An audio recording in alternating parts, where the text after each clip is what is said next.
Hey guys, welcome back to the channel. We'll be checking out a video that was recommended, and the person who recommended this video is Gian, and Gian says, "Hey, you pronounced my name good. I don't know if I did it the right way this time, okay? It's a Swiss-Italy name, Gian. Thank you. We would really welcome you here." And the video that Gian recommended is titled "This Made Me Cry in Switzerland: Police Brutality in America." Oh my gosh. I'm guessing this is a video of African Americans who have visited Switzerland. Oh my god. Yeah, police brutality. Dude, I cannot stress you on police brutality. I just don't like talking about it. But you can believe me when I say to you that police brutality in the United States is not something that you want to witness, bro. I've never fortunately experienced it. I've had no experiences with police whatsoever. Thank God. Nowhere in my life I've ever had experience with the police, right? So I'm very happy about that. However, I have seen in the United States, man, and I don't like talking about it, right? I've seen and I've experienced, firsthand in terms of watching, and I'm telling you, it is terrifying. Like, you get scared, you know what I mean? You get really scared because it's not something that puts a smile on your face. Let me just leave it at that. It's quite terrifying. It's a situation that would make you feel as if you're gonna die, if that makes any sense. So yeah, we're gonna be checking out this video, so thank you for watching, and link for the original video will be in the description. So if you want to check out the original video and the channel, it seems as if she is living in Switzerland, potentially, I don't know, but yeah, we're gonna be checking out this video right now. So thank you for watching. Please do like and subscribe. If you have any recommendations, leave those in the comment section down below, or preferably click that link in the pinned comment section where you can recommend videos, and I'll check them out as soon as possible. But I'm gonna say this because this is our last few moments here in Geneva. Coming here, I think we both were probably like, what's there to do in Geneva? Like, I wasn't all that thrilled. Like, as I did research and looked up things, I just really didn't see a whole lot that made me say, ooh. But it's like, after being here, I'm gonna tell you, this is a really charming big city. Yeah. And I say that because sometimes you find charming in small quaint places, but this is a very metro city. And hold on, we gotta stop so I can get this camera up. I find that it's a very, hello, bonjour. It's a very metro city. How's my boy checking y'all out? Bonjour is French. I had to, pause to think about what it was. The guy who knows a little bit of Francais and Espanol, By the way, to say Spanish in French, to say Spanish in Finnish, you say España. I think for French you say Ranska. I don't remember if that's what French is in Finnish or if that's Danish, Ranska. I don't know. Just scrap the whole French piece. But España is Espanol or Spanish, whatever, in Finnish. And we were talking about this yesterday. It feels good to feel like you belong or you accepted.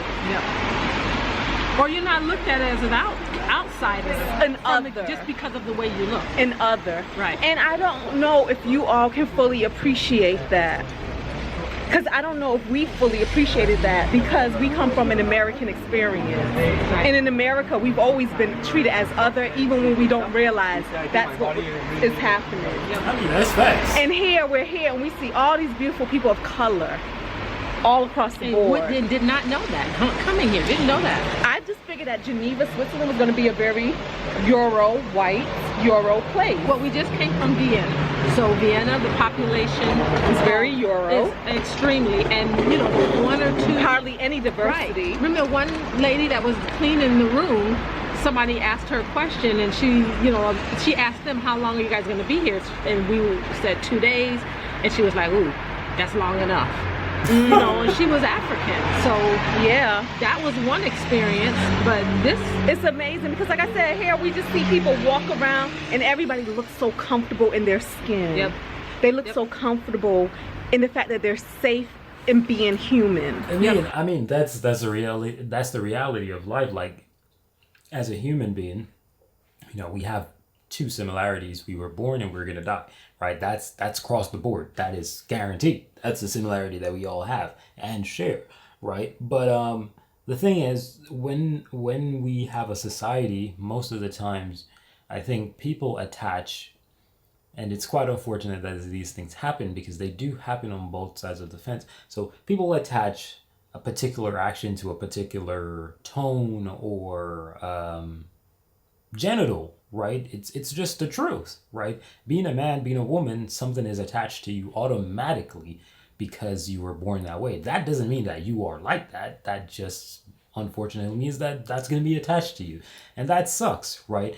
But the reality is when a society or you know, a group of people are, what you'd say, they're fluid, they act based on interactions rather than perception, it changes everything, because my perception of Switzerland is not going to be better than the interaction that I have in Switzerland, if that makes any sense, because my perception can be, oh, Switzerland is going to be amazing, or it can be horrible, right? But my interaction will be the truth of the whole situation. So I think a society that goes off of interaction rather than perception is going to be one that actually has way less, you know, racism, you know, prejudice, all kinds of shit. You know, it's gonna be less, right? Because you're not assuming something that you don't know because of what you've heard or have been told. You know what I mean?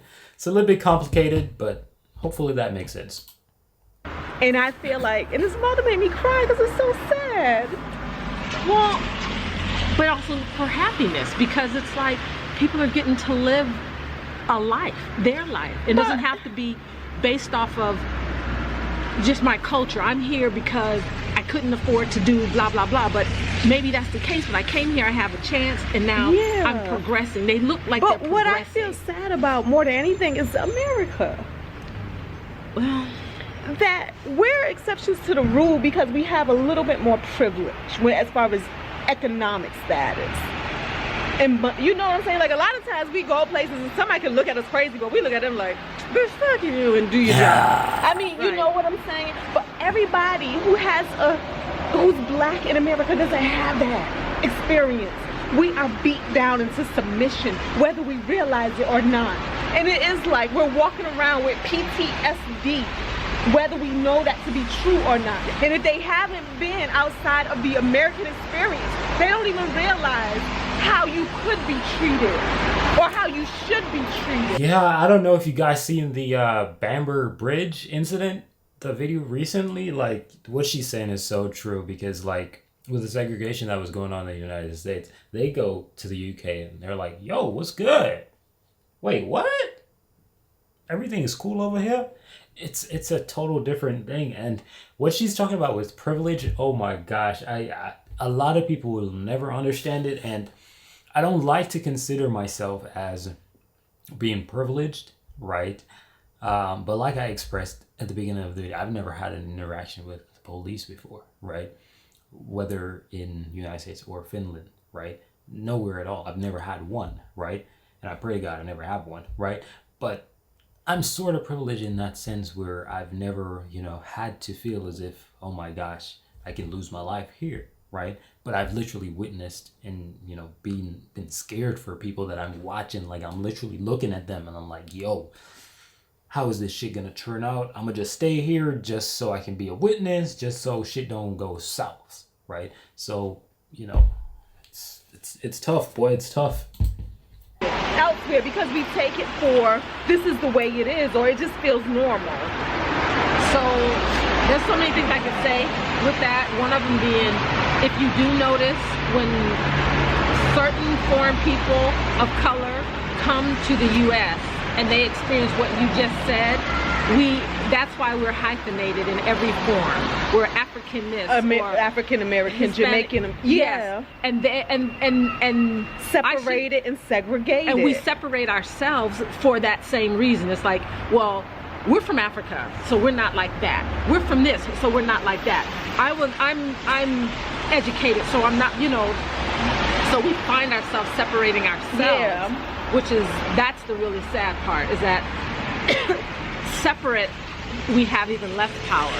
But collectively, from no matter what country you're from, but we're all.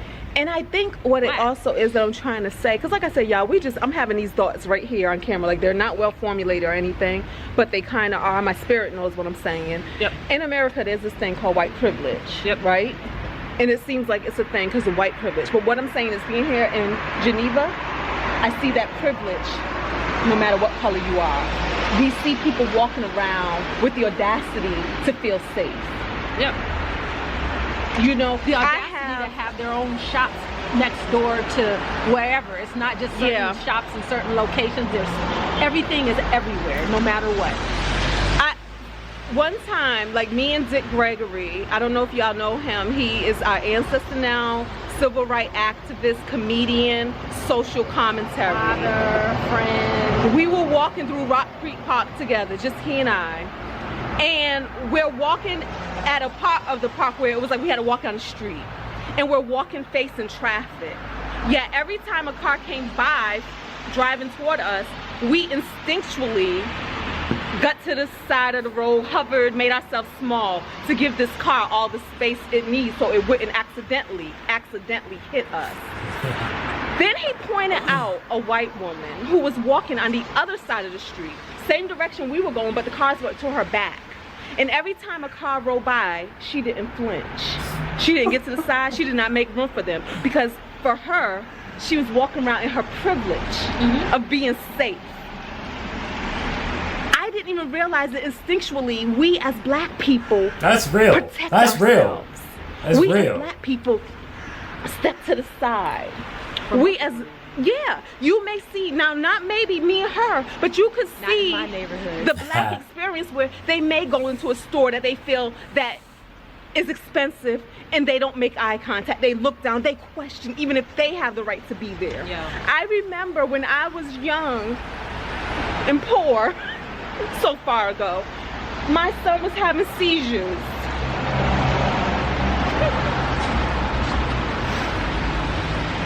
And I remember the first time he had a seizure, I called 911 and then I hung up because I wasn't sure if I had the right to call for help.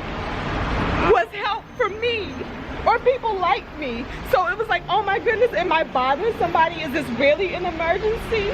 You know what I mean? Let me hang up, because I don't know, can I even afford this privilege of calling for help? Luckily, 911, they have a thing that if you call them and you hang up, they're gonna call your butt right back, because you can't be prank calling 911. But they sent an ambulance and all of that, and everything was good. Everything all turned out. But what I'm saying is, I don't think we always realize how subconsciously we feel like others, like we don't belong, we don't have the basic rights that everybody should have because they're human. And that is my American experience. Nah, that's real. She ain't lying. Don't for a second think she lying or exaggerating. She's not lying. And even let me not use that A word. Even the scenario that she gave with the guy, it's literally so true. Like, I actually find myself being on edge a lot in even Finland, because I'm like, oh yeah. And I'm just on edge. Like, it's real, right? And what I'm happy about is that the more you grow is the more you realize these things and you try to reduce them so you don't pass it on to the next generation. Because believe it or not, it goes on both sides of the coin, right? The people who experience prejudice and the people who, are prejudiced, they pass down prejudice, or whatever the word is. I'm literally sucking right now I suck right now, but they pass down that form of prejudice to their children, and the people who experience it pass that down to their children as well, right? And it just follows and follows, and until you really realize that and stop the continuation of it, it goes like that. Like, I can tell you, one experience that I had, and I was talking to some cops. This was in the United States, and I was just there, hands in pocket, just chilling, just doing, and I'm just chilling and I'm talking, right? And then, somebody said to me, you were like literally talking to these cops, and you just had your hands in the pocket and all that. You wouldn't like, it didn't really seem like it bothered you that much. And I was like, you're right. I didn't, right? But the thing is, the reason why that is like that is because, like I've said, I've never had a bad interaction with cops. So I still, though I'm fearful of the police, I'm still free around the police. If the police, because I don't know what's their next move, right? So there's not like a clock predicting their next action, but the interaction, I'm fearful of having it, right? But once the interaction starts, and I'm talking to a cop or something, I'm free, because I've never had any negatives. So it's very true and real what she's saying, and I hope that these things could potentially change for the better in the United States, but I don't really see that happening. Honestly, it's sad, but I really see that happening. It's too ingrained in both cultures. Both sides of the coin in the United States, the privilege and the not so privileged. It's too ingrained, man. I don't see it going anywhere.